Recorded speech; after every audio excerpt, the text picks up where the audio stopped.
Vous savez, ça va faire bientôt un an que l'UPAC est sans capitaine et la ministre de la Sécurité publique, Geneviève Guilbeault, a promis ce matin qu'on va connaître très bientôt l'identité de la personne qui va remplacer Robert Lafrenière comme grand patron. La ministre Geneviève Guilbeault le sait.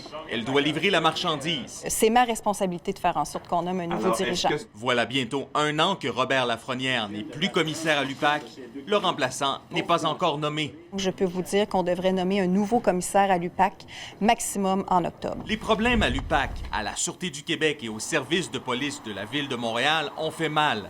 La ministre prépare quelque chose concernant les corps policiers, mais elle ne veut pas en dire plus. Je travaille, moi, depuis plusieurs mois déjà, sur ce que j'appellerais un chantier ou une réflexion. Je ne peux pas faire d'annonce ce matin, mais sachez que je travaille très fort sur quelque chose que je serai prête à annoncer dans les prochaines semaines. Elle doit aussi gérer, plus tôt que prévu, le départ à la retraite du patron de la Sûreté du Québec, celui qui a remplacé Martin Prudhomme, qui, lui, fait l'objet d'une enquête. Si M. Prudhomme est blanchi par les enquêtes, il pourra retrouver ses fonctions, à moins de ne pas souhaiter retrouver ses fonctions, ce qui sera une toute autre question. À cela s'ajoutent les problèmes internes au cabinet de Geneviève Guilbeault. 4 de ses employés sont partis. 3 d'entre eux sont des attachés politiques d'expérience. Ils ont notamment travaillé avec Pauline Marois et Bernard Landry. Je les ai congédiés.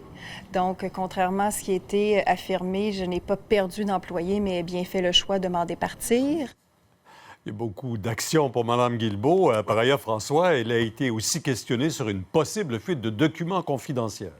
Souvenez-vous, Pierre, quand Félix du bureau d'enquête nous apprenait la semaine dernière que l'enquête sur le député Guy Ouellet aurait été faussement orientée, ça impliquait une lieutenante de la Sûreté du Québec. Eh bien, cette lieutenante-là, aujourd'hui, se demande comment se fait-il que les documents que montrait Félix dans son reportage et ils ont été rendus publics. Comment se fait-il qu'il a pu mettre la main là-dessus? Et son avocat a envoyé une lettre au premier ministre, à la ministre de la Justice et à la ministre Guilbeault disant « faut qu'il y ait enquête criminelle concernant une fuite de documents comme ceux-là ». Or, ce que Mme Guilbeault nous a dit aujourd'hui, c'est « écoutez, les documents, ils avaient été rendus publics dans une cause au palais de justice, une autre affaire. Alors, ils étaient dans l'espace public. Alors, une fois que c'est dans l'espace public, qui met la main sur les documents? On ne peut pas contrôler ça. Elle aurait dit ce n'est pas une fuite de documents. » Voilà. Merci.